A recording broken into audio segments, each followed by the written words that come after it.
primer lugar, pues nada, muchas gracias, me alegro de veros a muchos conocidos, a algunos conocidos y a otra gente nueva. Vamos a empezar aquí, como sabéis.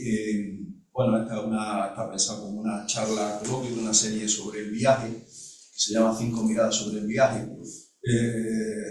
Parece que nos ha mirado un tuerto, porque las dos primeras hemos tenido incidencias serias. La primera, que era la de Rosa María Calá, pues el día que ella volaba desde Barcelona, y el día que volaba hemos tenido un viento tan duro que la verdad era raro no pillar una alerta meteorológica. Hubo alerta meteorológica por viento en el Prat y se quedaron 100 y pico aviones sin despegar, entre ellos el suyo.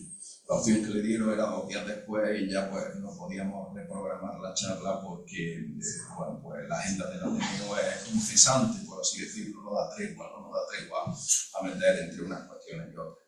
Y la segunda, la de Javier Castri, Rosa María Calá, nos iba a hablar del periodismo y de cómo el periodismo de corresponsalía de guerra y cómo el periodismo ayuda a cambiar tu visión del mundo. No pudimos tenerla. La segunda, el 3 de mayo, la de Javier Cacho, que es un especialista polar, fue jefe de la base antártica española y tiene muchos libros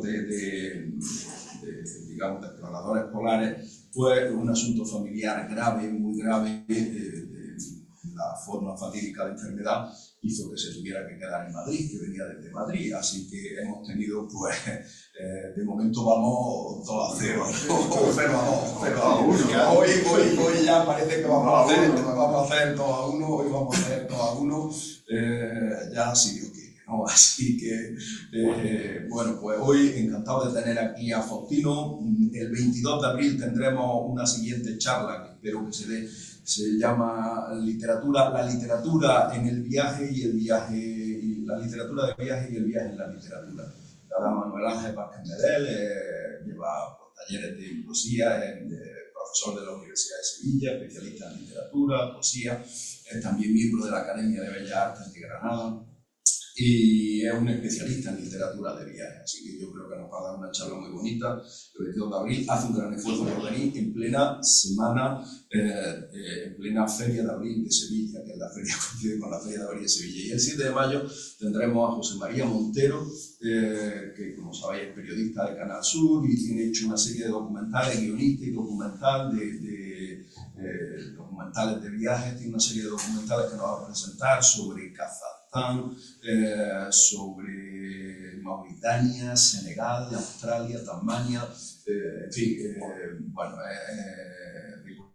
de cómo, digamos, filmar un país tiene unos retos especiales y tiene unos descubrimientos especiales. Bueno, este es un poco el ciclo y vamos entonces hoy con Faustino. En primer lugar agradezco a Faustino que cuando pusimos esta charla el 19 de marzo, día de San José, pues felicidades, por cierto, a todos los Pepes, a todos los Pepes y a todos los padres, bueno, y a todos los José. Pues cuando pusimos esta charla no éramos tan conscientes. Y las Pepitas, y la Josefa, naturalmente, las papas arrugadas, las papas aliñadas y todo eso, calla pato. Entonces, pues cuando pusimos esta charla no éramos tan conscientes de que estaba muy cerca la Semana Santa. Él, por tanto, ha hecho un esfuerzo grande en venir porque están en plena programación ahora de los viajes de Semana Santa. Y bueno, pues yo le agradezco muchísimo el esfuerzo que ha hecho en venir aquí y en venir a contarnos sobre el viaje. Voy a presentároslo muy brevemente y lo dejo con él. Nació en 1958, bueno, pues como muchos de jóvenes nos interesamos por el viaje a través de la literatura, a través de la gran literatura de los grandes escritores de viajes y de aventuras, de Verne, de Stevenson, de Salgari, ¿no? de Londo. Y nos acercamos, el primer contacto que tenemos con el viaje con una realidad externa es el mundo de la montaña, ¿no? De tal manera que nos acercamos a la montaña y eso implica una salida, implica un viaje que es corto en kilómetros, pero que es largo en vivencia vivencias, largo en experiencia y largo en sentimientos, como sabéis todas las que habéis hecho montaña, ¿no? Y bueno, pues eso te seduce irremediablemente y ahí empieza a volar, empieza a soñar con más montañas y empieza a soñar con montañas más distantes y más lejanas, ¿no? Bueno, después de numerosas salidas, después del paso por la universidad y graduarse y todo esto, bueno, pues empieza a viajar por la geografía española en los años 80 del siglo pasado, del siglo XX, comienza a participar en expediciones y viajes por zonas de montaña y lugares remotos, ¿no? Conoce los Alpes, Marruecos, que es uno de los grandes destinos que trabaja su agencia, Alventus, y las zonas más remotas del Atlas, de las que se enamora, ¿no? Luego nos hablará de ellas. Participa en una expedición al mítico monte Ararat, que es el mítico monte referencia de Armenia y que está en su bandera nacional, aunque está dentro de Turquía, y viaja hasta Turquía en furgoneta y meses más tarde en un Renault 4 atraviesa el Sáhara, ¿no? Los míticos y resistentes Renault 4, de los cuales yo puedo dar fe porque fue el primer coche que tuve y me duró muchísimos años, ¿no? Bueno, pues ahí se adentra en el Hogar, en Argelia y hasta la frontera con Níger. Bueno, en 1984 pues funda el Club de Viajeros Aljibe, que inicia, digamos, una nueva etapa. Inicia la etapa de poner en marcha otro tipo de agencias de viaje y otro tipo de viaje. Y más años, el Club de Viajeros Aljibe, el Pico Aljibe, un pico en la Sierra de los Arcos locales, ¿no? en Cádiz, pues desde el que se ve África magníficamente, ¿no?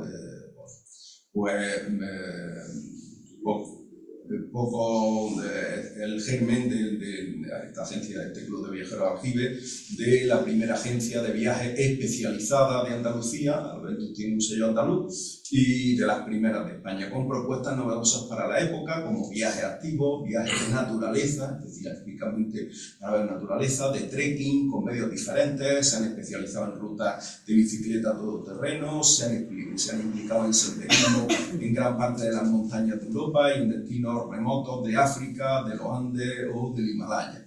Y últimamente, pues, incluso en otro tipo de viajes, en lo que ahora se empieza a conocer como slow travel, el viaje tranquilo, es decir, el viaje que trata de no consumirse rápidamente, sino que trata de hacerse de forma más detenida, más detallada, o viajes fotográficos, viajes de paisaje, etc.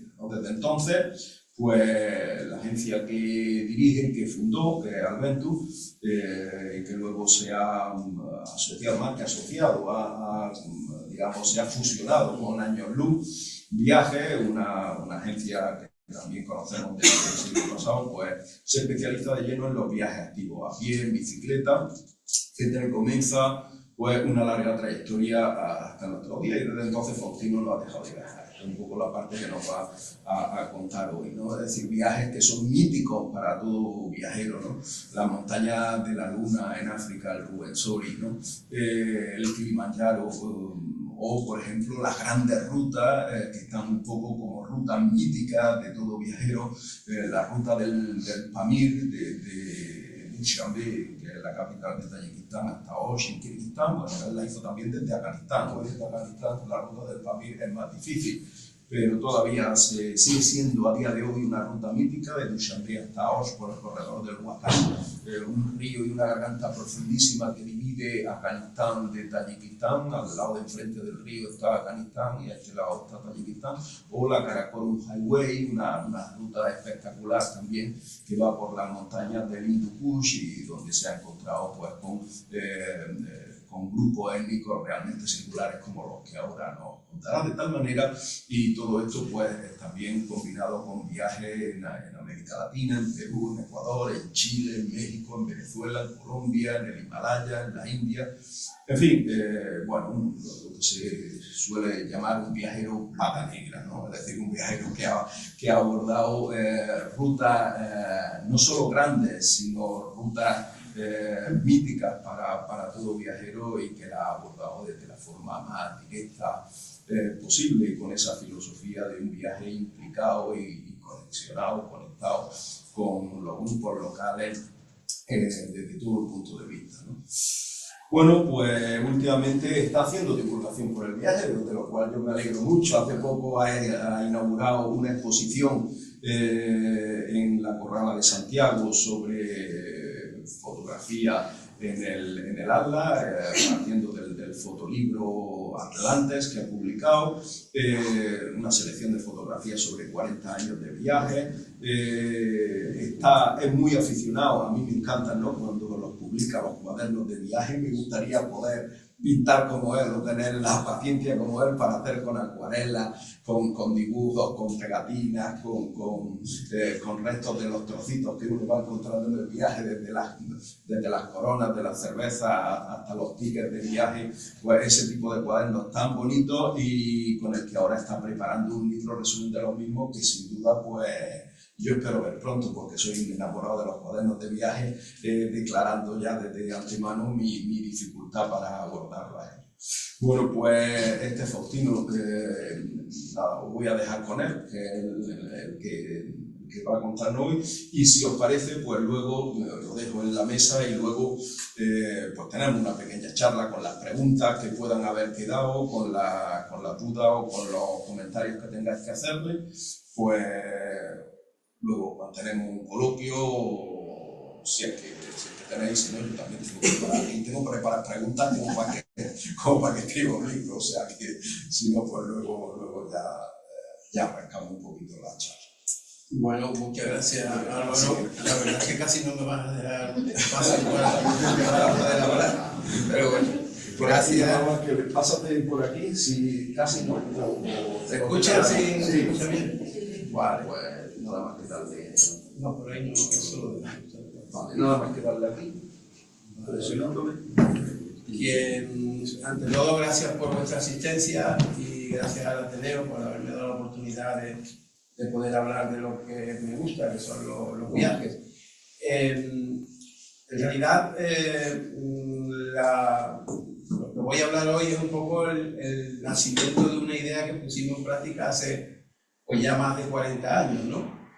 Hoy se ha convertido en bastante habitual que la gente salga a caminar generalmente por las montañas o por los espacios naturales, y se ha convertido también en algo habitual el viajar con el objetivo de caminar en algún lugar lejano o cercano, ¿no? Pero hace 40 años que cuando comenzamos nosotros con esto, pues como idea de empresa, que fue como empezamos, porque lógicamente nosotros somos, como te digo, sucesores de muchísima gente que desde hace muchísimos años ha caminado por el solo hecho de afición a caminar. El ser humano, desde hace poco veía yo a mi nietecillo que ha empezado a caminar ahora, y yo decía, pues fíjate, uno empieza a caminar con esa edad y con 2 piernas pues puede ir a montones de lugares del mundo, ¿no? Entonces, el ser humano desde siempre ha caminado, y por el hecho de caminar como afición tampoco es de tanto tiempo, ¿no? Estamos hablando de que cuando la gente empieza a caminar de una forma, diríamos, por placer o por deporte o por salud, pues hace básicamente 100 años, ¿no? Y se intensifica pues hace 70 años, cuando empiezan a salir las primeras sociedades excursionistas y las sociedades de montaña y demás. Entonces, cuando nosotros empezamos a salir a la montaña, empezamos muy jóvenes. Yo en concreto, como presentaba Álvaro, era muy aficionado desde pequeño, uno no sabe por qué, pero es aficionado pues a los libros de aventura. Con apenas 11 o 12 años ya coleccionaba libritos de aventura, y con 11 años me apunté a los Scouts, y eso ya me cautivó de una forma tremenda, ¿no? Porque yo llegar allí, una personita que vivía en la ciudad, y llega a un sitio, en aquella época muy salvaje como es la Sierra de Grazalema, y estar allí una semana, cocinar con fuego y este tipo de cosas, pues a otra gente no, pero a mí me cautivó, y desde entonces pues empecé ya, solamente empezaba a tener una idea fija, que era caminar. Apenas casi ni estudiaba. Mi madre era pobre, siempre estaba detrás mía porque era muy mal estudiante, pero a mí lo que me encantaba era salir al campo y salir al monte.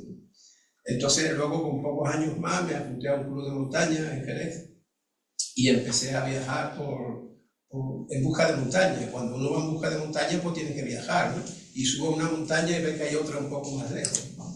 Y así uno empieza a aficionarse y empieza a tener ideas más lejanas. También es verdad que se nutre de la fuente de otros grupos de montaña, porque vosotros los granadinos sabéis que aquí hay una afición ya que es de más de 100 años, ¿no? Y uno se nutre de otras aventuras, de otra gente. Y bueno, como cosa un poco más diríamos, llamativa que empezamos a hacer con pocos años, pues fue idear, soñar con aventuras lejanas. Entonces, primeramente nos fuimos a las montañas del Atlas en el año 80, que todavía íbamos con un mapa de carretera. Hoy estamos hablando de que hoy en día hay que transportarse. Bueno, muchos de vosotros ya lo sabéis, porque aquí veo caras bastante mayorcitas como yo, pero sabéis que en aquella época pues apenas viajábamos con un mapa de carretera y con 4 fotocopias que nos pasaba a la gente. Hoy en día pues todo está mucho más trillado, pero en aquella época era de esa manera, ¿no? Entonces nos fuimos al Atlas, eso nos cautivó a todos los que estuvimos allí, y ya desde entonces seguíamos pensando en otras cosas. Nos fuimos a Turquía en una furgoneta, íbamos 9, estuvimos más de un mes dando tumbos en la furgoneta, casi con una mano delante y otra detrás. Llegábamos al Monte Ararat y bueno, fueron viajes iniciáticos que nos fueron llenando por completo, ¿no? Y a partir de ahí pues nos metemos en África con los vehículos que teníamos en aquella época, el Renault 4, el Citroën de los caballos, en fin, ese tipo de vehículos con los cuales vivíamos nuestras aventuras. Y llega un momento en el cual pues España está en un momento de cambio. Estamos hablando de mitad de los 80, 83, 84, en que la gente ya quiere hacer otras cosas, ¿no? Y nosotros, que esto lo estábamos viviendo, pues dijimos, si somos capaces de organizar un viaje para nuestros amigos, pues podemos intentar hacer algo para la gente, a ver cómo responden. Ya había algunas iniciativas, sobre todo en Cataluña, en el País Vasco, y entonces pues nos dio por organizar un viaje a los Alpes en autobús y camping. Y con la suerte que en aquella época el diario El País, que sabéis que los domingos tenía un suplemento que leía, yo creo que media España leía ese suplemento, pues nos publicó el anuncio de que unos jóvenes organizaban un viaje en autobús y camping durante un mes por toda Europa. Y bueno, el teléfono de mi casa casi se rompe aquel día, ¿no? Y bueno, vino gente de todos lados, gente muy joven en aquella época. Estamos hablando de que en aquella época los jóvenes pues todavía no es como ahora, que hoy en día cualquier aplicación hace que la gente tenga conocimiento de todo tipo y en cualquier sitio cogen un avión y se plantan en cualquier lado. En aquella época los jóvenes estaban deseando viajar, pero no había muchos medios, estaba Interrail y poco más, ¿no? Entonces, la oferta que nosotros le propusimos, que era viajar en autobús y en camping por Europa, pues fue un atractivo muy grande y se llenó, como digo, ¿no? Durante un mes estuvimos dando vueltas por gran parte de Europa, sobre todo por los Alpes. El viaje era muy básico porque era en camping y era casi autogestionado, ¿no? Porque teníamos una reserva en camping y a partir de allí cada uno hacía sus actividades y nos organizábamos para las excursiones, nos organizábamos para la comida. En fin, era un viaje como bastante anárquico, pero con ese espíritu de juventud que entonces era algo que disfrutábamos todos, ¿no? Y a partir de ahí se nos ocurrió organizar algunos viajes más. Fuimos a Marruecos, se nos llenó también y vimos que eso tenía muchas posibilidades de que los que estábamos en aquella época, recién terminados nuestros estudios, pues dijimos, oye, es una forma de vivir de lo que nos gusta, ¿no? Y entonces empezamos a darle un poco vuelta a ver de qué forma se podía montar una experiencia. En aquella época no le llamábamos empresarial, sino simplemente bueno, el ímpetu de querer vivir de eso, y montamos lo que era un club de viajeros y en realidad era una apuesta por sacar viajes diferentes, ¿no? En aquellos años en España había un poca gente que viajaba en general, y la gente que viajaba lo hacía de una forma muy convencional. Porque la gente iba al clásico viaje a Canarias de luna de miel o los clásicos viajes por Europa y hotel, eran muy clásicos los viajes por las islas españolas, etc. Pero no había una apuesta de viajes diferentes y activos, ¿no? Entonces nosotros empezamos en esos años a organizar ese tipo de viajes con bastante éxito, y a partir de ahí pues tuvimos que darle una salida ya empresarial, porque necesitábamos montar una empresa para, en aquella época, deciros que era, hoy en día montar una agencia de viajes es mucho más fácil que en aquellos años. En aquellos años había un sistema muy corporativo en España, y montar una agencia de viajes implicaba un desembolso de capital muy importante, contratar a una persona que fuera titulada en turismo, etcétera, etcétera. Pero bueno, nuestra pasión por querer eso, llevarlo adelante, nos hizo que nos buscáramos diríamos la alternativa, y al final conseguimos montar una agencia de viajes pues a finales de los años 80. Entonces, ¿un vaso de agua? Entonces, a finales de los años 80 montamos lo que era ya una agencia de viajes con un programa de viajes alternativo, donde empezamos a lanzar al público español una serie de cosas que en aquellos años sonaban pues un poco muy exóticas, ¿no? Porque, por ejemplo, empezamos a montar programas de Holanda en bicicleta, en barcos de vela por Holanda, senderismo en los Alpes, senderismo en los Pirineos. Eran cosas que la oferta que nosotros dábamos era novedosa, en el sentido de que queríamos ofertar al público algo que fuera activo y deportivo, y que se saliera de lo que era la línea convencional que estaba en aquellos momentos, que era la única que existía. Y a partir de ahí pues fuimos creando diferentes productos. Empezamos a lanzar también productos en Andalucía. Creamos rutas como la ruta del contrabandista en la Sierra de Grazalema, en fin. Y además éramos noticiables porque salíamos en los medios de comunicación, en fin, que ese germen que nosotros pusimos en aquella época empezó a calar bastante hondo, y empezamos a viajar a lugares bastante más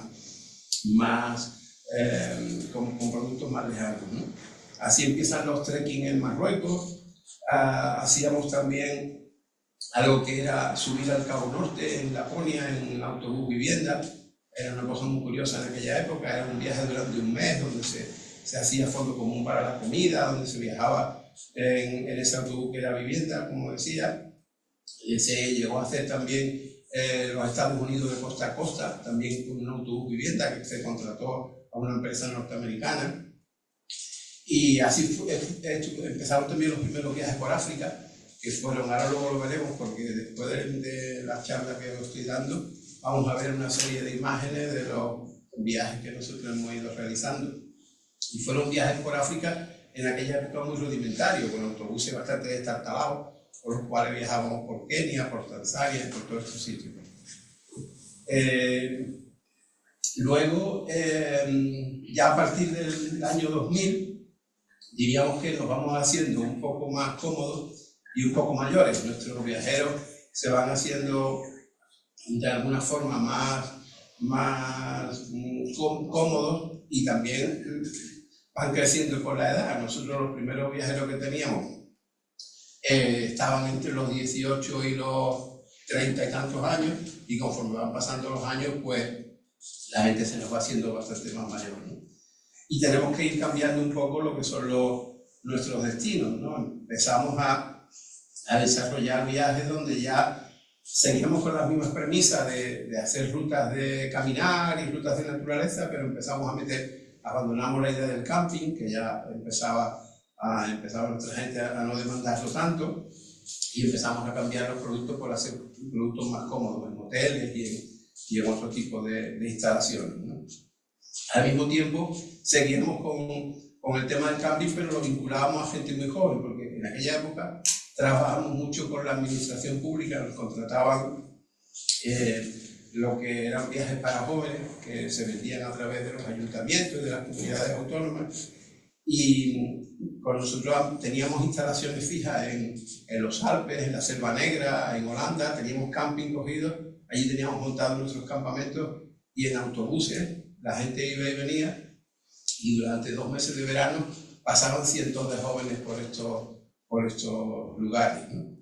También tengo que comentar, ya que hay aquí buenos amigos de Granada, como Fernando Martín, que está aquí delante mía, que es del universitario de la Universidad de Granada. Con ellos estuvimos llevando desde hace más de 30 años a jóvenes de la universidad por Marruecos, ¿no? O sea, trabajamos, como digo, en toda esa línea de viajes muy, muy diferentes.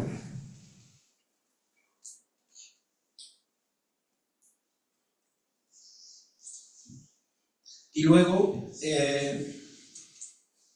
ya a comienzos de los años 2000 se liberaliza el mercado aéreo, y lo que hoy en día nos parece normal, que es coger un avión a cualquier lugar de Europa o del mundo, en aquella época era mucho más. Nuestros viajeros han chupado muchos kilómetros de autobús. Hoy en día eso me hace gracia, porque hoy en día alguna gente hace un trayecto de 200 kilómetros en autobús y le parece una burrada.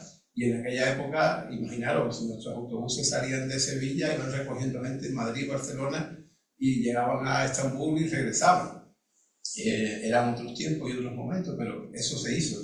Y un poco el motivo de esta charla va por ahí, por hacer ver que aunque hoy en día el viaje se ha generalizado de tal manera que ya todo el mundo lo hace, pero en aquella época se hacían otros viajes y se hacían de otra forma también, ¿no? Que también nos gustaba. Como decía, se liberaliza el mercado aéreo y empiezan a salir muchas compañías que ya no son las compañías de bandera, ya no son las compañías clásicas de los países, y entonces al ofertar muchísimos vuelos salen mejores precios y empezamos a lanzar muchísimos viajes fundamentalmente por muchos lugares del mundo, pero sobre todo por Europa, porque Alberto está muy especializada en Europa. Y a partir de ahí sacamos muchísimos viajes por zonas de montaña y de naturaleza de todo el continente. En eso que también llegó Internet en esa época, a comienzos de los 2000, finales de los 90, 2000, y en ese momento pues llegamos a muchísima gente en todos los aspectos, ¿no? Con lo cual nuestra clientela empezó a subir bastante y empezamos a montar muchísimos productos por todos los lugares de Europa. Dentro de lo que son nuestros recorridos empezamos a especializarnos dentro de lo que era nuestra propia especialización. Teníamos viajes que eran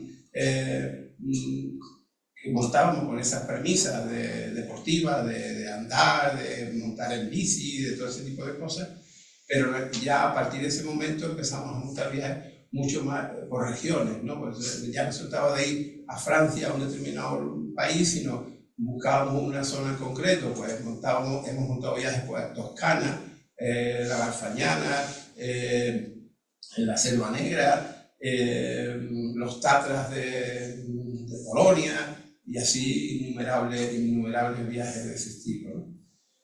Bajamos también el número de días, ya mucha de nuestra gente no podían hacer viajes de 20 o 22 días y lanzamos muchísimos viajes que duraban entre 8, 9, 10, 12 días, por lo menos lo que era la distancia media, ¿no?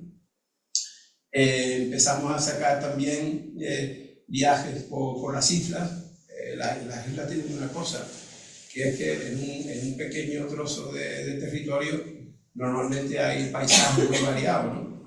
Y dentro de nuestro catálogo pues lanzamos muchísimos viajes, por ejemplo, pues, a Canarias, que normalmente al principio cuando nosotros empezamos a viajar a Canarias, lo que se hacía era el típico viaje clásico de aparcamentos y de playa. Nosotros empezamos a montar lo que llamamos la otra cara de Canarias, y hacíamos senderismo en Tenerife, en La Gomera, en El Hierro, en La Palma, en Fuerteventura, en fin, eso. Luego otras muchas islas como Madeira, Cerdeña, la isla de Creta, las Azores, Sicilia, las Islas Eolias, Cabo Verde. Todo eso lo tenemos en nuestro catálogo. Otra cosa que lanzamos también en esa época fueron los viajes en bicicleta de montaña. Cuando se generalizó el tema de la bici de montaña, pues empezamos a montar viajes especializados en bicicleta por Marruecos y por otros lugares como los Andes, ¿no? Y en los últimos años pues hemos lanzado una serie de productos más temáticos, incluso viajes con coches clásicos que hemos lanzado en los típicos 2 caballos. Lanzamos viajes que recorremos África y otros lugares de Europa con estos coches, ¿no? Sacamos también otras marcas que eran viajes de familiares, que le llamábamos puzzle, que eran viajes para familias monoparentales. Sacamos también durante esa época. Y bueno, un poco ha sido así toda nuestra trayectoria hasta ahora, ¿no? Luego, hoy en día nuestra empresa pues, tiene más de 100 destinos diferentes en el catálogo y diríamos que está enfocada en especializarse dentro de lo que es la especialización. Entonces tenemos muchos productos, pues bueno, desde el turismo gastronómico hasta recorridos a pie por zonas muy determinadas, o por ejemplo una marca que hemos sacado hace muy poco tiempo que se llama Paso Suave, porque la vida ha ido transcurriendo y tenemos muchos viajeros por encima de los 60 años que les gusta hacer viajes de naturaleza, pero ya no hacer los recorridos que hasta hace unos cuantos años se podían hacer. Entonces tenemos recorridos más suaves en ese aspecto, ¿no? Y bueno, ese es el futuro diríamos, de nuestra parte de turismo, que yo lo comentaba antes con Álvaro, porque nuestra agencia nació en Andalucía, pero fue creciendo. Llegamos a un acuerdo con otra agencia de tirada nacional, que era Años Luz, con la cual nos hicimos con la marca en su momento, y diríamos que tenemos implantación en toda España. Y aunque movemos miles de plazas, pero somos una pequeña parte del turismo. El turismo es otra cosa, el turismo es bastante más duro de lo que parece. Y diríamos que el futuro del turismo, pues bueno, nosotros seguimos con esa idea de hacer un turismo suave, más tranquilo, más diferente, pero el turismo también va por otros derroteros, mucho más fuerte de lo que nosotros diríamos que proponemos, ¿no? Y luego a nivel personal, pues bueno, he sido bastante inquieto siempre en el mundo del viaje. Cuando montamos la agencia fuimos varios socios, pero diríamos que yo he sido un poco el que ha llevado la parte más, ¿cómo decir?, romántica de lo que es la agencia, el que ha ido creando los productos, y a nivel personal pues siempre mi trayectoria ha sido buscar siempre lugares bastante remotos y lugares donde disfrutar de lo que siempre me ha gustado, que es caminar por los espacios más salvajes. Eso me ha llevado, pues, como decía Álvaro, pues, a recorrer lugares como la alta ruta del Pamir, que es una ruta que se desarrolla entre 2 grandes macizos montañosos de la Tierra, que son el Pamir y el Karakorum. Son en el núcleo de montaña más grande de la Tierra. Hay un corredor, que es el corredor Huasca, que está atravesado por un río. A un lado está el Pamir, a otro lado están las montañas de Afganistán, el Hindu Kush, el Karakorum y el Himalaya un poco más allá. Es un recorrido que hicimos hace unos años, bastante espectacular, porque es una pista de tierra que tiene casi 2000 kilómetros y va entrando en Afganistán, vuelve a entrar en Tayikistán y como decía, es una ruta bastante exótica en estos momentos y dura de hacer. Entonces esa es, diríamos, mi vocación personal, ¿no? El buscar siempre sitios así un poquito más lejanos y más diferentes. En Pakistán también hace unos años nos metimos en un valle que hoy en día es complicado de llegar, que es la zona del Hindu Kush, donde están una tribu que se llaman los Kafires Kalash. Son descendientes de Alejandro Magno, no tienen nada que ver con el resto de de la gente indo-pakistaníes, ¿no? Que son gente que tiene más rasgos europeos, han pervivido en esos valles encerrados, y allí estuvimos hace unos años visitándolo. No es fácil llegar allí, tuvimos unos permisos especiales, y son valles que se han mantenido muy cerrados y gente que ha mantenido costumbres pues muy ligadas a lo que son sus descendientes, no se han mezclado prácticamente con el resto del país, y es curioso porque te encuentras allí gente con rasgos perfectamente europeos, con costumbres europeas. Las mujeres no van tapadas, van con la cara al aire, no tiene nada que ver con el rígido Pakistán. Hacen vino, por ejemplo, en aquellas montañas, cosa que en Pakistán está totalmente prohibido. Que comentaba antes Álvaro que como curiosidad fue que estuvimos más de un mes dando vueltas por Pakistán y nos quitaron, en el aeropuerto nos quitaron un par de botellas de vino que llevábamos cada uno para más de un mes de viaje, pero llevábamos un par de botellas y nos las quitaron. Y bueno, después de un mes a palo seco por todas aquellas montañas, llegamos a los valles de los Cafires, Calar. Tenían allí un mosto de esto que ellos hacen, que es un mosto de los que aquí te lo dan, igual no te lo toman, pero allí lo sabía gloria. Y de hecho, pues, estuvimos varios días con ellos, me dieron en una cantimplora eché el mosto ese. Y en el aeropuerto de Chitral, un pequeño aeropuertito que hay allí en medio de las montañas, el policía me cogió la cantimplora, la olió y me tiró allí mismo el mosto, ¿no? Como decía, son lugares muy remotos, donde, bueno, pues, siempre me ha gustado ir. Otro sitio muy remoto donde he estado ha sido las montañas de la Luna, que es en un núcleo de montaña que son los Rubenzori, que están entre Uganda y Congo. Son montañas muy salvajes porque son montañas que nacen de la propia selva y llegan a 5.000 metros de altura, son glaciares tropicales. Y los primeros viajeros que en 1800 y pico la descubrieron creían que estaban viendo un espejismo, porque ellos decían no puede haber glaciares en el trópico y menos por encima de la selva. En aquella época estamos hablando de viajeros como Stanley, como Livingstone, que llegaban a duras penas a estos sitios, cuando veían porque son montañas que además tienen una climatología muy mala, que llueve prácticamente 360 días al año. Entonces, veían esos glaciares y esto es imposible. Entonces a mí se me metió eso en la cabeza y con unos recortes de una revista, estamos hablando del final de los 90, pues nos fuimos allí y nos fuimos a descubrir estas montañas. En aquella época hoy va alguna gente más, perdonad, pero es que estoy un poco con la alergia y me pica la garganta.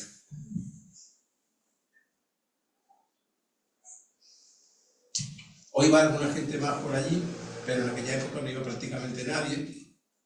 Y recuerdo que contratamos a unos personas de allí que llevaban unos machetes grandísimos, ¿no?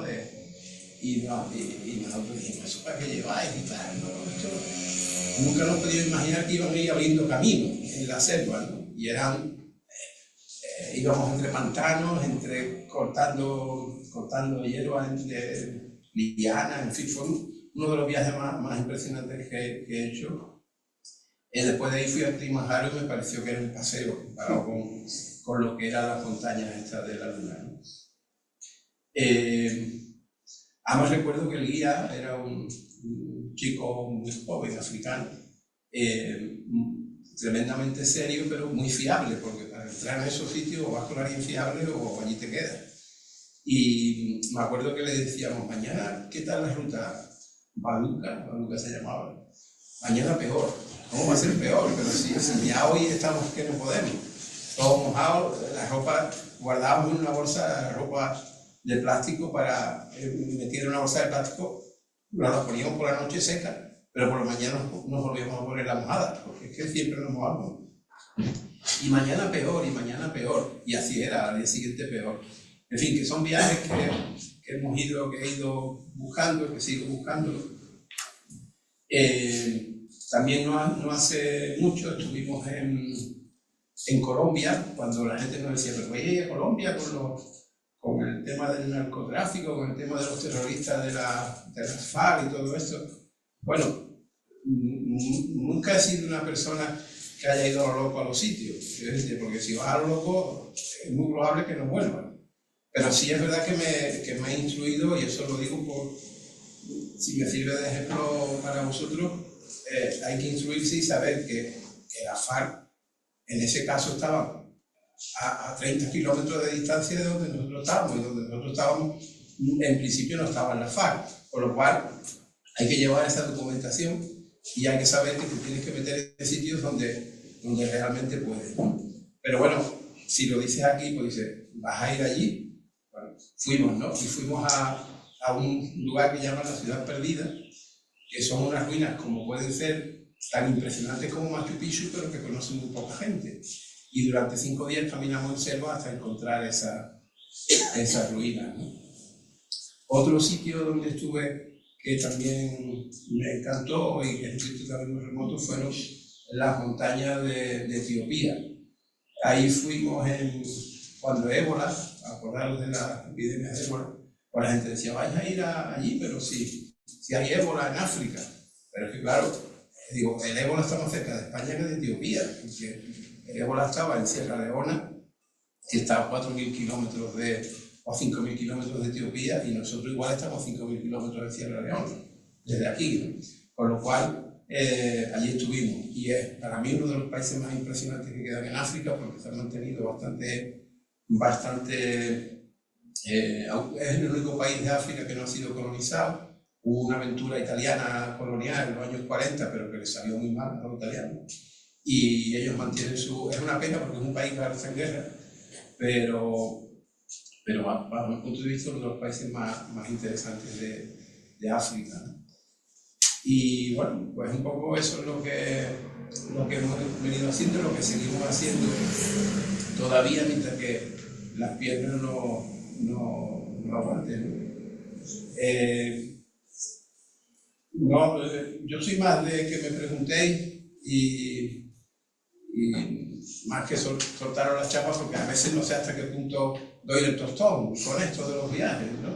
Entonces, casi prefiero que si me preguntáis cosas, vamos desarrollando la charla y si no, pues ahora vemos, de todas formas, veremos también un pequeño audiovisual donde hay fotografías de estos años que os he ido explicando ahora, que dura unos 5 minutos, y luego otro pequeño de 1 minuto y pico que es sobre los viajes que tenemos en la agencia, ¿vale? Así perfecto, vemos entonces la siguiente, ¿no? Vale. ¿Está bien de volumen o...? There's a place I go to where no one knows. It's not lonely. It's a necessary thing. It's a place I made. Find out what I made. The nights I stayed. Counting stars and can't see. Let it wash over me. I'm ready to lose my feet. Take me on to the place where one previous life's missing me. Steady on down the line, lose every second apart. Take it all in, wake up, that's so hard to me. Day to day, I'm flying to see and find how far to go. Everybody got the reason, everybody got the way. We're just catching and releasing what builds up throughout the day. It gets into your body, it flows right through your blood. You can tell each other secrets. Remember how to love. Da-da-dum-da-dum-dum. Da-dum-dum-dum. Da-dum-dum. Da-dum-dum-dum-dum. Da-dum-dum-dum. Da-dum-dum.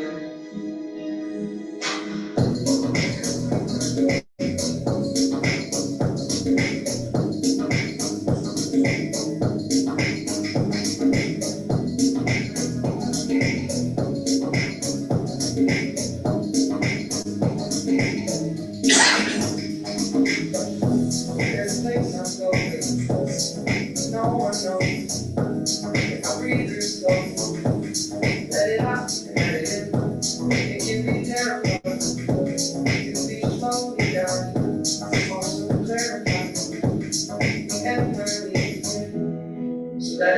over me.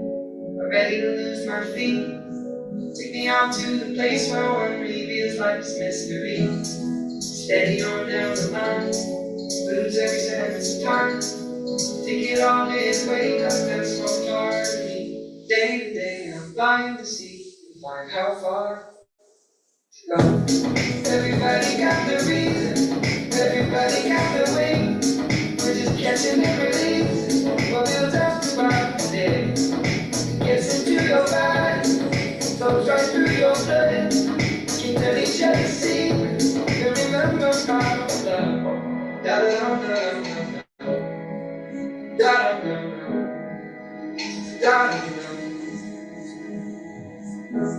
da da da da da.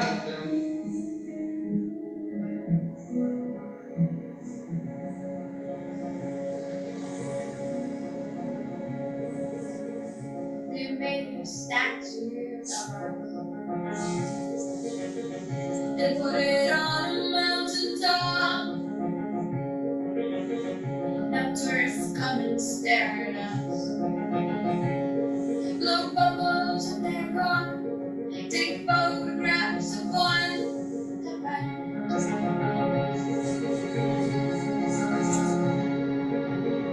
They'll name a city after us.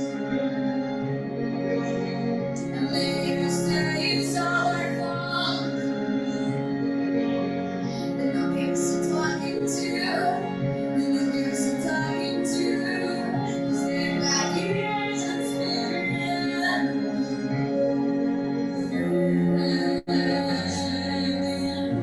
Didn't fear.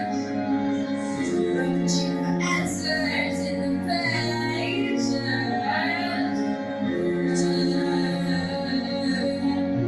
Didn't fear. It's contagious. It's contagious. It's contagious. It's contagious.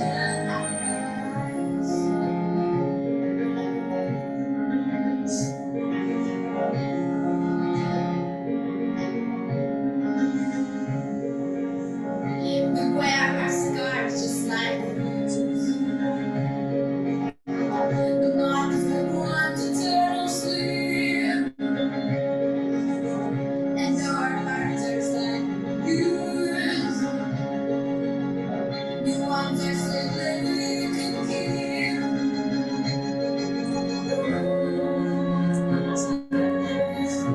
Damn fears. Rummaging for answers in the pages.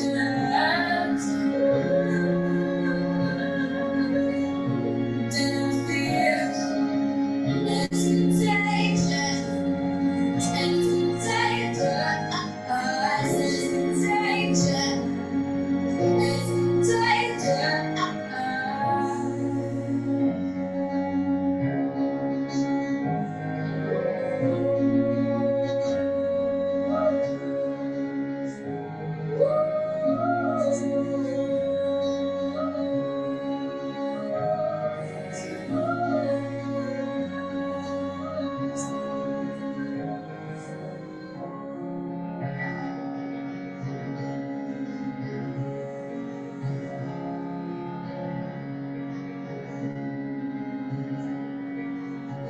They made a statue of us. They made a statue of us. The tourists come and stare at us. The sculptors normal since regards. They made a statue of us. They made a statue of us. Our noses have begun to rise.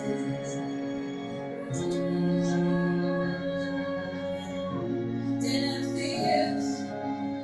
Rummaging for answers in the pages.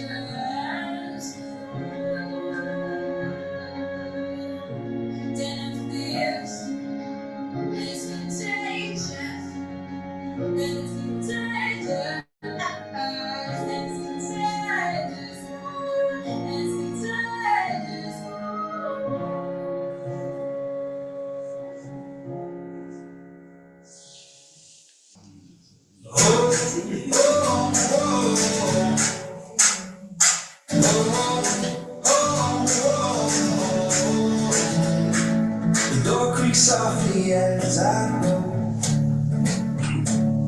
choosing and the streets I know.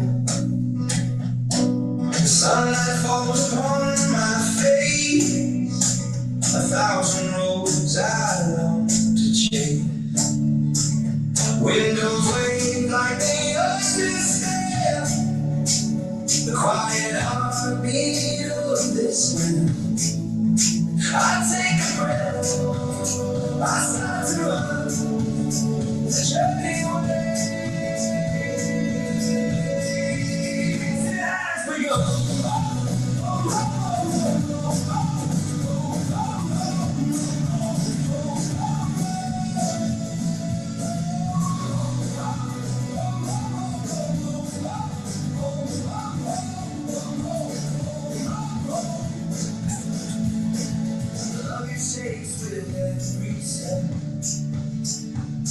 Stories packed I won't forget.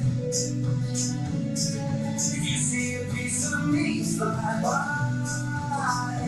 wave hello, don't question why.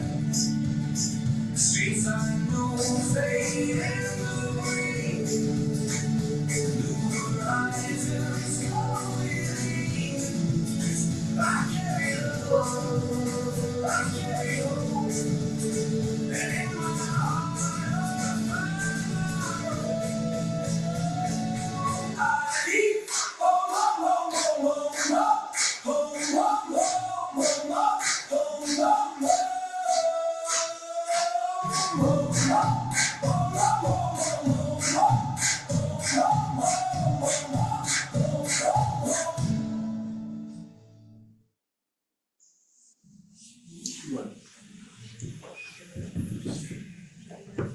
Bueno, pues nos ha dejado Faustino con la boca abierta, ¿no? Nos ha dejado con la boca abierta, la verdad que buenísimas las imágenes y magnífico el vídeo con la fotografía y la composición. Bueno, pues... Hay una cosa que me imagino cuando estáis aquí, venir a un acto de esto implica un plus en los viajeros. Normalmente la gente pues, no suele ser muy amante de ir a este tipo de convocatorias, ¿no? Implica más pasión, ¿no? Y hay que prepararlo, hay que vivirlo, hay que saber que en los viajes no está todo enlatado, sino que tienes que disfrutarlo desde el primer momento, ¿no? O sea, hoy en día hay mucha gente que consume viajes, pero no los disfruta. No sé si me estoy explicando convenientemente. Entonces, como sé que los que estáis aquí habéis venido porque os gusta el viaje, creo que convenimos en eso, ¿no? De que viajar es mucho más que ir a un viaje, simplemente. Entonces, eso es lo que me gustaría, vamos, un pequeño apunte que os he hecho.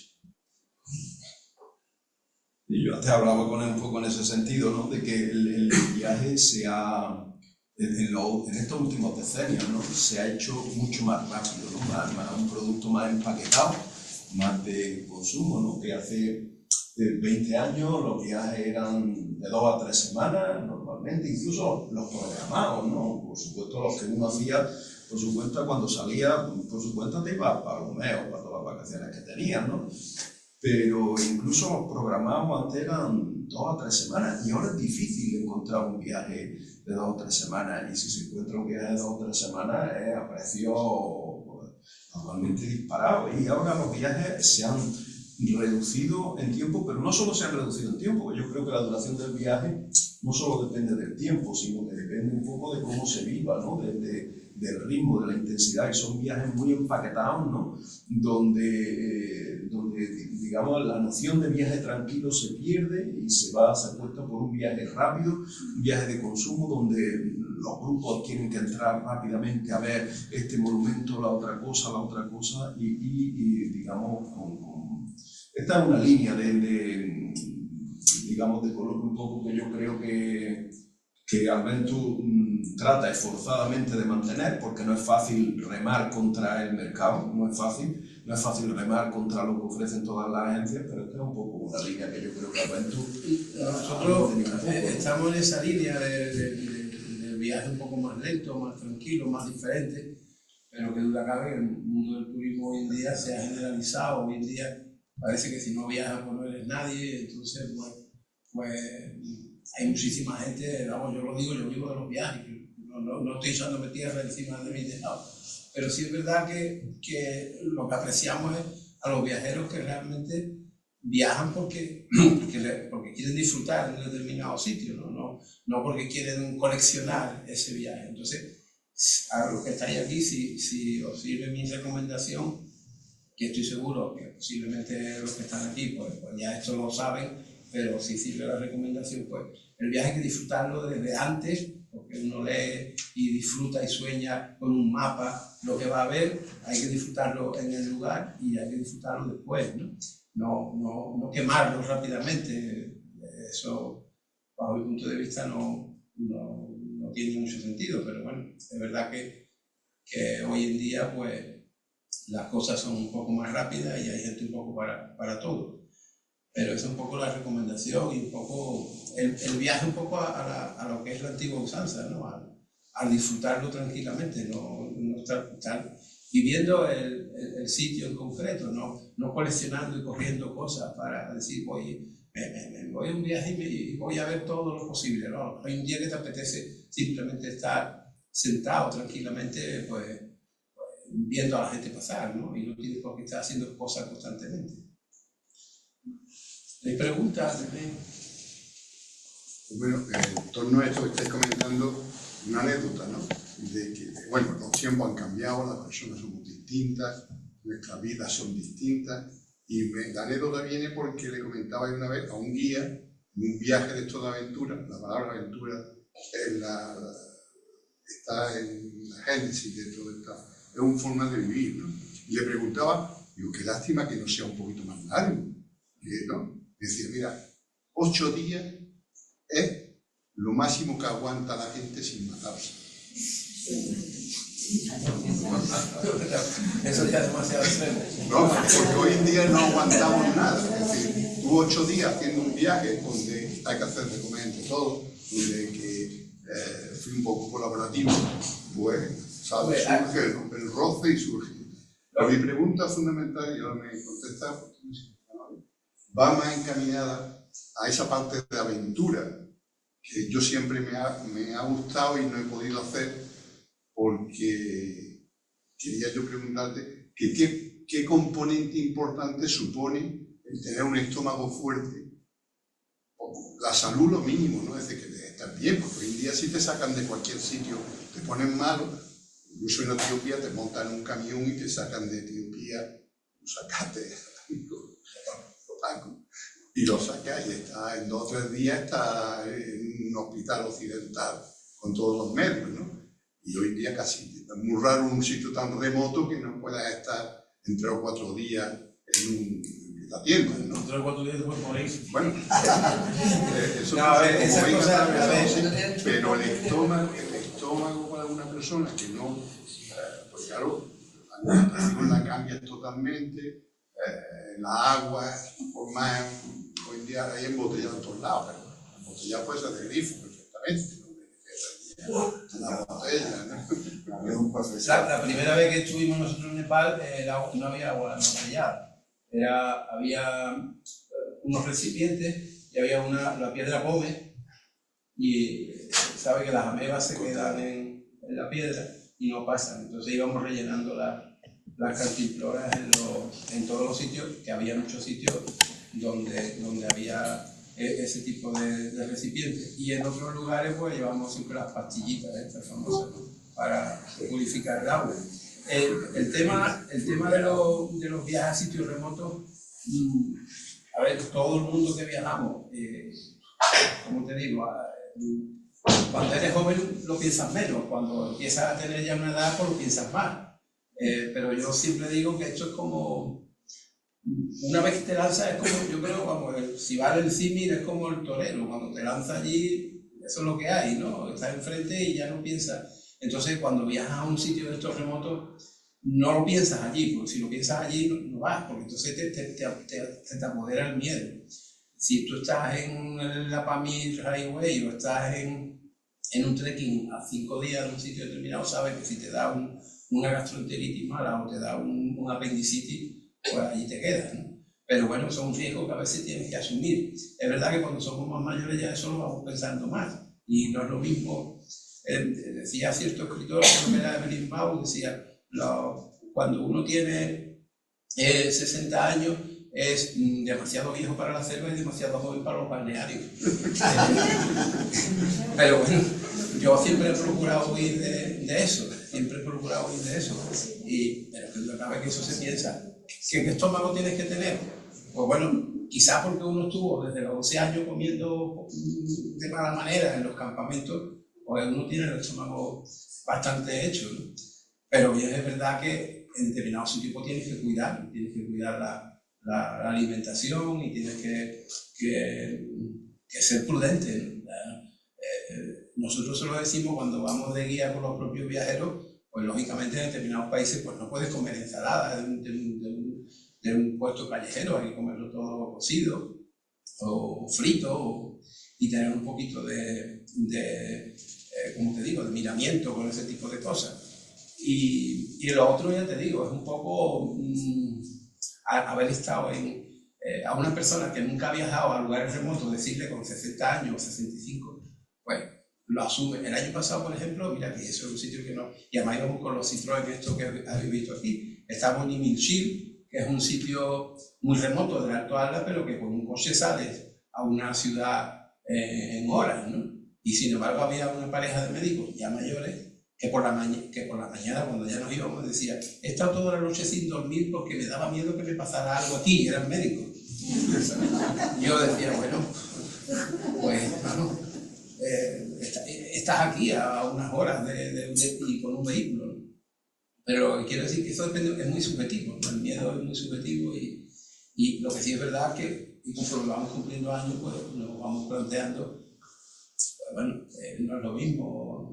Cuando uno es más joven no es lo mismo, el cuerpo pero los que estamos en este tipo de cosas, pues sabemos que si algún día sales por ahí y por las razones que sea, pues te pasa algo, pues bueno, casi eso mejor que estar en un hospital, ¿no? Así que eso es lo que uno piensa, no piensa en otra cosa. Más preguntas.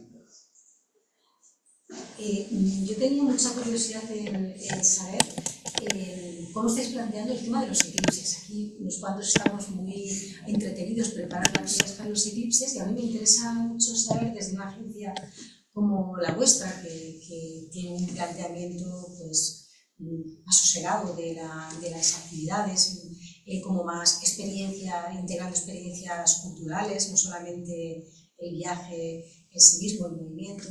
Vosotros como agencia de viajes, ¿cómo lo tenéis pensado? ¿Vais en el eclipse del 2026, que no es en Andalucía, pero sobre todo el que viene para el 27? ¿Qué perspectiva tenéis? Pues la verdad es que nunca habíamos hecho viajes a eclipses, no lo hemos planteado. Nos hemos metido en un montón de, como he comentado aquí, un montón de ideas novedosas y tal, pero los eclipses o los viajes de astronomía y eso, la verdad es que no lo habíamos tocado, ni lo hemos pensado. No sé, no te puedo contestar muy positivamente en eso porque no. Puede que sea interesante, ¿no? Lanzar algo así, pero no se nos ha ocurrido, igual ahora le damos vuelta. Hay ya varias propuestas por ahí, hay un tal, para 2027, un tal Tito Viva, que hace viajes de arqueología en Egipto y que tiene anunciado un viaje para ver el eclipse en Luxor. Luxor es el máximo, tú que lo conoces. Para ver el eclipse en Luxor, como el eclipse pues será hacia las 11 de la mañana y tal, entonces el sol estará alto y se podrá ver desde casi cualquier lado, ¿no? Entonces pues lanza el viaje, pero no lo he visto yo, que he estado mirando el viaje con detalle, aparte de asombrarme por el precio, que realmente ese sí que es astronómico. Ese que es astronómico. Aparte de asombrarme por el precio, no le he visto un planteamiento especial de viaje para el eclipse, es decir, que es un viaje clásico de arqueología en Egipto, donde el día del eclipse, que es el 12 de agosto, pues toca el Luxor y se mira al cielo con unas gafas que llevarán a tal hora, ¿no? Pero no tiene otro planteamiento especial. Quiere decir que no he visto una explicación o un montaje especial en torno a eso, pero sí que empiezan a salir en España ahora mismo. Hay Ahí ya hay muchas propuestas de Galáctica en Teruel, del Centro Galáctica de Teruel, del Centro de Astronomía, donde están proponiendo viajes para ver el eclipse de este verano, del 2026, que como sabéis no se verá en el sur, se verá en el norte. Y en el norte, desde encima de Madrid hasta la banda, hasta cerca de Pamplona, ¿no? Y para el del 2027, que se verá en Andalucía. Sí que es cierto que en el sur de Andalucía, en parte de Andalucía, en el sur de Andalucía, la costa de Málaga, en la costa de Cádiz y un poquito de la costa de Granada, con menos duración, pero un poquito en la costa de Granada, ¿no? Pero sí que es cierto que he visto yo que hay en general poca cultura de viajes de este tipo en España, ¿no? Que, por ejemplo, los británicos o los norteamericanos tienen mucha cultura de viajes de eclipse. Te encuentras gente que ha hecho 10 o 12 viajes en su vida solo para ver eclipse. Un eclipse es algo maravilloso, ¿no? Y quiere decir, no hay que pensar que esto es como el chiste de los semáforos, ¿no? Han pasado los semáforos en rojo. Una vez visto uno, visto todos, ¿no? Pues el eclipse no es así. Quiere decir que con ver un eclipse uno no sacia, digamos, su ser de eclipse. O sea, que hay gente que ve un eclipse y otro eclipse y otro eclipse y otro eclipse. Y cada eclipse es una pequeña maravilla, un pequeño milagro que ocurre cada muchos años y que digamos, te deja asombrado, te deja con la boca abierta, literalmente, ¿no? Mucho más que una aurora boreal, que así lo he visto, mucho más que otros fenómenos de este tipo, ¿no? Y entonces hay por ahí mucha tradición de viajes a eclipses. En España hay poca, y de momento hay poca. Pepe, que es astrónomo, pues podrá apuntarlo. De momento hay algunas propuestas en España y hay algunas propuestas internacionales para el año que viene, y supongo que surgirán más. No sé, igual podéis plantearos el año que viene, por ejemplo, el eclipse tendrá su máximo en el norte de África, tendrá un máximo en la zona del Rif, ¿no? Y desde Tetuán hasta Shawen, por ahí hay unos sitios donde el eclipse se pegará a 5 minutos y pico, creo recordar, o sea que será interesante. ¿Alguna cosilla más tenéis? A mí me gustaría hacer una fotografía. ¿Qué tal? Enhorabuena por la fotografía. Muchas gracias. Preguntarte qué máquina lleva. Bueno, ahí hay fotografías de muchos años y he utilizado diferentes máquinas, ¿no? Por supuesto las reflex, de Canon, y que era fundamentalmente la que hay Nikon también, que he utilizado yo, e incluso hay algunas con móvil, o sea que un poco de todo. La fotografía yo creo que es más el momento, la luz, la mirada, y la máquina. Creo que siempre, con la cantidad de máquinas buenas que hay hoy en día, incluso con los móviles que hay hoy en día, se hacen maravillas, pero tienes que saberla mirar. Yo creo que la fotografía es un tema más de mirar y del momento y de la luz. Porque ese es el resumen de un montón de años y hay muchas que tengo que no se pueden ver. Pero bueno, de tantos años pues se han elegido algunas. Y bueno, siempre he sido aficionado a la fotografía. Tengo una exposición que a través de la Universidad de Granada se puso aquí hace un mes, en La Corrada, que es sobre las montañas del Atlas y los habitantes del Atlas. Y siempre me ha gustado mucho el mundo de la fotografía. He hecho varias exposiciones, tanto de viajes en general como esta en concreto, que además edité un fotolibro sobre esto en concreto, porque me he llevado muchísimos años caminando por las zonas más remotas del Atlas, que bajo mi punto de vista son las montañas más salvajes, más cercanas que tenemos. Un mundo por descubrir todavía, porque hay sitios ya donde hasta hace unos años no llegaban las carreteras, pero hoy llegan, pero sigue siendo un sitio muy remoto y con unas formas de vida muy ancladas en el tiempo. Entonces la fotografía, bajo mi punto de vista, es eso, es el momento, la luz, la mirada y el momento. Eso importa, ¿eh? Y otra cosa que habéis hecho ahora en la agencia es montar ya viajes de fotografía, específico temático, justamente, ¿no? Que yo creo que es un campo que también es interesante. A muchísima gente le gusta la fotografía, le gusta viajar, ir a sitios justamente para hacer ya viajes fotográficos con un experto que creo que tenéis. Hay un experto que además de aquí de Granada, bueno, es holandés pero vive en Granada, Peter, igual alguno, Peter Mancho, no me olviden el apellido, Peter Mancho, otro, precisamente estaba en Madrid, en un grupo, y son viajes que son especiales para fotografiar, tanto para aprender las técnicas de la fotografía como para, bueno, la gente diríamos que se retroalimenta en ese viaje, y todo el mundo se comparte la afición, y esos viajes son para eso. Entonces, sí. No has mencionado, o muy de pasada, viaje a Joga, a Tamanrasset, la zona de... Bueno, eso fue hace muchos años. Pero Sí. ¿por qué no te ha...? No, fue impresionante. Ahora me gustaría volver porque Argelia ha empezado otra vez a abrirse. Lo estaba hablando con Fernando hace unos días, la posibilidad de ir a Argelia. Y creo que seguramente iremos no muy tarde. Aquel viaje fue un poco antes de que ya se liara en Argelia, hablando del año 86, fue 86-87 del siglo pasado. Y luego ya después se lió en Argelia porque hubo las elecciones aquellas que se anularon y ya empezó el terrorismo islámico, en fin, Argelia apenas uno de los países más bonitos del norte de África porque tiene de las mayores extensiones del Sahara están allí. Nosotros fuimos en las cosas que se hacen cuando uno es más joven, en un Renault 4 y atravesamos lo que se llamaba entonces la ruta transsahariana y fuimos al Hogar, que son unas montañas de basalto que se levantan como grandes obeliscos en medio del desierto y la verdad que son impresionantes, esas montañas son impresionantes. Y llegamos hasta la frontera con Níger y luego nos volvimos otra vez por la misma ruta, nos dimos la vuelta por el desierto de Tanerruf, que es una zona también muy desolada. Y nos habéis visto ahí en una de las fotos que salimos quitando arena del coche. Ahí lo que hacíamos era que cuando el coche se quedaba atascado, como son rutas comerciales, bueno, comerciales no quiere decir que te pasan, a lo que pasa un camión cada 3 horas. Pues si no podíamos sacar el coche esperábamos a que llegara un camión y nos remolcara. Eso es tener mucho tiempo libre, dice el joven. Y lo hicimos, fue un viaje impresionante en aquellos momentos. Y ahora me encantaría volver, ahora volveremos, ya no con un 4L, pero volveremos. Así que... Sí, pero es decir, ¿con vehículo o volando a Tamanrasset? No, con vehículos. Y ahora hay un barco que hace Almería-Orán, que fundamentalmente lleva emigrantes que trabajan en Europa y hacen Almería-Orán.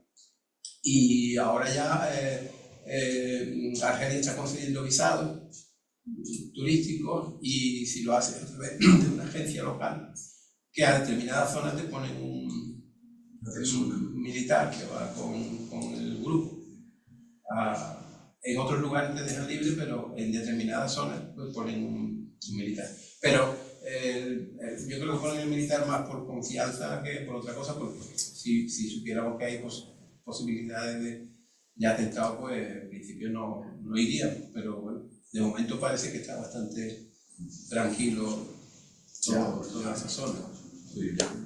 Yo de hecho estaba en Argelia hace poco más de un año, en 2 ocasiones, y Argelia ahora mismo está muy tranquilo, entre otras cosas porque han integrado a la islamista en el gobierno, es decir, que le han dado cartera en el gobierno, entonces toda esa década negra que hubo, donde todas las cávilas del Rif estaban prácticamente de la montaña del Rif argelino, estaban prácticamente en la Cabilia, estaban prácticamente levantadas, pues ahora está completamente tranquilo.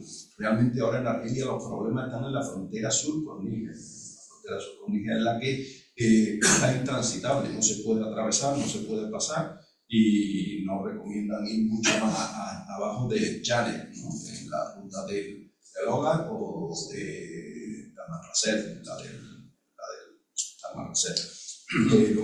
Pero Argelia efectivamente es un país maravilloso, a mí me parece un país maravilloso que combina cultura islámica con restos romanos, tiene los mejores restos romanos están allí, con un desierto impresionante y con singularidades culturales como los ibadíes, ¿no? En la zona de Garlaya, ¿no? Donde viven todavía unas sectas, digamos, derivadas del Islam, que son rechazadas a la vez por los sunitas, pero que viven con una singularidad propia fantástica. Es decir, que Argelia me parece a mí un país de los más singulares y de los más pendientes de descubrir, uno de los pocos donde yo he sentido que me miraban no como turista, sino como extranjero. Y esa es una sensación agradable, ¿no? Porque cuando te miran como turista te están viendo como de una forma muy monetizada, ¿no? De una forma muy pecuniaria. Cuando te miran como extranjero es mejor, ¿no? Te miran con la curiosidad con la que tú los miras a ellos, ¿no? En el mundo se van cerrando países y se van abriendo otros, ¿no? Ya sabéis cómo está la Tierra, ¿no? Y ahora en este momento pues ya sabemos cómo está. Es verdad que en los años 70 o por ahí fue una época dorada para viajar, porque se podía ir a la India en coche, se podía ir, recuerdo las expediciones de montaña que iban al Hindu Kush en Afganistán, que iban desde España hasta allí en coche o en vehículos todoterrenos, o se ha atravesado el Mediterráneo. Conozco gente que hizo la vuelta al Mediterráneo en furgoneta. Hoy en día pues ya eso no se puede hacer, pero también es verdad que se van abriendo otros sitios. Hay algunos sitios muy interesantes ahora para ir que todavía están fuera de los circuitos turísticos, que por ejemplo es Chad, que es un país de África que tuvo guerra hasta los años comienzo de 2000 o por ahí, y ahora está yendo mucha gente al Tibesti, que son unas montañas alucinantes que están en Chad, y todavía son un sitio, hay algunas zonas de Sudán que también se puede ir, y sin embargo hay otras zonas, por ejemplo, que fueron míticas, como era Tombuctú en Mali, que ahora no se puede ir porque está ahí el Daesh, creo que es, ¿no? Sí, Al-Qaeda, el Magreb Islámico, o algo así que se llama. Y bueno, la gente que está bajando ahora a África en plan aventura están bajando todos por el oeste, por la ruta del Sáhara Occidental hacia Senegal, y por ahí por donde está bajando la gente. Las demás rutas, como tú decías, de transsahariana a través de Níger o Mali no se puede hacer. Y creo que alguna gente lo hace por Egipto, pero muy poca. La mayoría, todo el mundo está bajando por esta ruta del Sáhara Occidental. Y así está el mundo. Nosotros hemos tenido, me acuerdo que llegamos a tener en catálogo Yemen, que es un sitio impresionante, con unas montañas fabulosas, con los famosos edificios, esos que son, no sé si alguno ha visto las fotos de esos rascacielos de barro que hay en Yemen. Pues Yemen está en guerra también, con lo cual era complicado. Ucrania y Moldavia. Ucrania también tuvimos viajes en su momento, teníamos una ruta de senderismo al pico más alto de Ucrania, y hay ciudades muy interesantes como el Lviv, que es como Cracovia, pero hace 60 años, y tampoco se podía ir a Ucrania por las razones que ya conocéis, y bueno, así está. Que hay un turismo también de guerra, ¿eh? Bueno, eso es bastante lamentable. Bueno, de hecho hace poco creo que salió un escándalo de que en Italia hubo gente que vendieron plazas de francotiradores. Pero eso fue cuando pero bueno, está la cosa. Hay algunas agencias que, bueno, hace poco hay una agencia aquí en España que se llama Gate de Pompa, creo que se llama, que esas hace cosas así un poco más de este estilo. Tuvieron un viaje en Afganistán y murieron 4 viajeros, eso fue el año pasado. Entonces, bueno, a ver, que yo soy partidario de viajar, pero sabiendo lo que te metes. La vida vale mucho para tenerte que si hay sitios donde crees que tú pones la balanza lo que hay, hombre, ¿qué quieres que te diga? ¿No? Podemos dar una vuelta mejor por aquí, por Sierra Nevada, antes que eso. Pero bueno, sí es verdad que hay gente que hace cosas de ese estilo, pero yo no soy un partidario de eso. No sé si hay otra pregunta o si no, le iba a hacer yo una de cierre a Faustino. Los viajes se dice que va uno y que vuelve otro, ¿no? Que no es nunca la misma persona. A veces los cambios son sutiles, a veces no se nota mucho y a veces son más profundos. profundo. ¿Cuál es el viaje, Faustino? Es una pregunta personal, quiero decir que a lo mejor te digo con el pie cambiado, pero ¿cuál es el viaje que más te ha cambiado personalmente? ¿Cuál es el viaje en el que tú notas que has vuelto de manera distinta a la que? Son viajes que se remontan a mi juventud, ¿no? Para mí, dos viajes iniciáticos para mí fueron Marruecos, meternos en los años 80 en el Atlas, que andaba muy poca gente por allí, y viene alucinado, viene diciendo que te tienes que dedicar a eso, porque eran zonas, a los que nos gustan los mundos salvajes, eran zonas, como digo, vosotros que lo habéis conocido también y sabéis cómo son las montañas de Atlas, imaginaros en lugares como el Atlas Central, los sitios donde se tardaban 5 o 6 días en llegar caminando y encontrarte pueblos que todavía vivían en condiciones medievales. Entonces eso me cambió muchísimo. Y otro fue Nepal. Nepal también en el año... Yo creo que los años 80, bajo mi punto de vista, le llamo yo la época dorada del viaje, porque entonces no había ni móviles, ni internet, ni nada de eso. Y vamos con los mapas y bueno, todo era un descubrimiento. Entonces Nepal, bajo mi punto de vista, en aquella ocasión pues, también me cautivó, ¿no? Porque era el Himalaya, que era una cosa soñada, y los valles donde llegábamos, que también se llegaba solo caminando. Y yo creo que son los dos viajes que más me han marcado. Bueno, pues la verdad que creo que nos hemos quedado todos con ganas de viajes, que es de lo que se trataba, ¿no? De alimentar los sueños, que en definitiva es el motor que mueve los verdaderos viajes, ¿no? Alimentar los sueños. Así que, bueno, pues muchas gracias a todos por compartir este rato aquí con nosotros. Seguiremos el 22 de abril y el 7 de mayo. Muchas gracias, Faustino, por hacer el esfuerzo de venir a Sevilla en un momento de trabajo difícil a contarnos su experiencia de viaje. Ha sido una charla experiencial, pero muy interesante, yo creo. Y bueno, pues gracias a todos. Gracias a vosotros por la participación y a amigos que han venido de viejos conocidos de aquí de viaje, incluso uno de los guías que está allí, nuestro, que vive ahora en Granada, con el que he pasado también buenos ratos por ahí. Y nada. Tenía que comentar, que no se me olvide. Y gracias especialmente de Faustino, no solo por venir, sino también por aportar económicamente y financiar económicamente este ciclo sobre viajes para la zona de Granada. O sea que por desinteresadamente participar en la difusión de la creación de una cultura de viajes. No solo queremos construir viajes, sino crear una cultura de viajes. Bueno, pues venga.